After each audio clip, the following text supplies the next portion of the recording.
পালং শাকের পুষ্টিগুণ। সবুজ সতেজ পালং শাক যেমন নজর কাড়ে, তেমন পুষ্টিতেও সমৃদ্ধ করে মানব শরীরকে। নানা রকম খাবারে পালং শাকের ব্যবহারও বহুমুখী। আবার এই শাক দিয়ে এককভাবে বানানো যায় নানা পদ। পালং শাকে আছে নানা পুষ্টিগুণ। পুষ্টিবিদরা বলছেন, পালং শাক বিভিন্ন ধরনের অ্যান্টিঅক্সিডেন্ট সমৃদ্ধ। এতে থাকে lutein, beta carotene, vitamin C. এগুলো সার্বিকভাবে স্বাস্থ্য ভালো রাখে। অ্যান্টিঅক্সিডেন্ট ফ্রি রেডিক্যাল থেকে সুরক্ষিত রাখতে সহায়তা করে। ফ্রি রেডিক্যালের ফলে দেহের কোষ ক্ষতিগ্রস্ত হয়ে অক্সিডেটিভ চাপের সৃষ্টি করে, ফলে দীর্ঘমেয়াদী অসুখ যেমন ক্যান্সার, হৃদরোগ, টাইপ 2 ডায়াবেটিস হয়ে থাকে। অ্যান্টিঅক্সিডেন্ট ক্ষতিগ্রস্ত রোগের ক্ষয়পূরণে সহায়তা করে।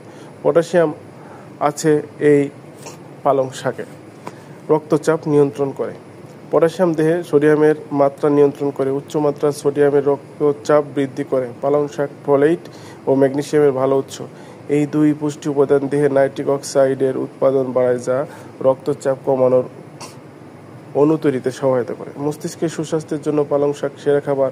পালং শাকের মতো সবুজ শাক প্রতিদিন খাওয়ার ফলে জ্ঞানীয় দক্ষতা হ্রাস অনেকটাই কমে যায়। এর উচ্চ মাত্রায় লুটেইন, বিটা ক্যারোটিন, ফোলেট এবং ফিলোকুইনয়েন ভিটামিন কে এর একটি ধরন থাকার ফলে মস্তিষ্কের কোষকে সুরক্ষিত রাখতে সহায়তা করে। রক্তের স্বাস্থ্য ভালো রাখতে লৌহ যোগায়।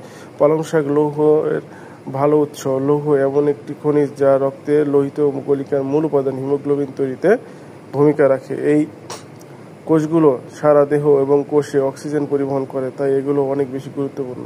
দুই ধরনের লৌহ রয়েছে, একটি হলো হিম বা প্রাণীজ খাবার পাওয়া যায়, অন্যটি হলো নন হিম বা উদ্ভিজ্জ খাবার, যেমন পালং শাক। পালং শাকে রয়েছে অ্যান্টিঅক্সিডেন্ট, লুটেইন এবং জিয়ান, যা ভিটামিন এ এর সাথে সম্পর্কিত। দুই পুষ্টি উপাদানই চোখকে সূর্যের হাত থেকে রক্ষা করে এবং অক্সিডেটিভ চাপ কমায়, ফলে বয়স বৃদ্ধির সঙ্গে সঙ্গে চোখ, ম্যাকুলার ডিজেনারেশন এবং ছানি সহ নানা রকমের সমস্যা প্রতিরোধে সহায়তা করে এই পালং শাক। অতএব আপনার খাদ্য তালিকায় পালং শাক খাবেন এবং এটা আপনার পরিবারের সদস্যদেরও খাওয়াবেন।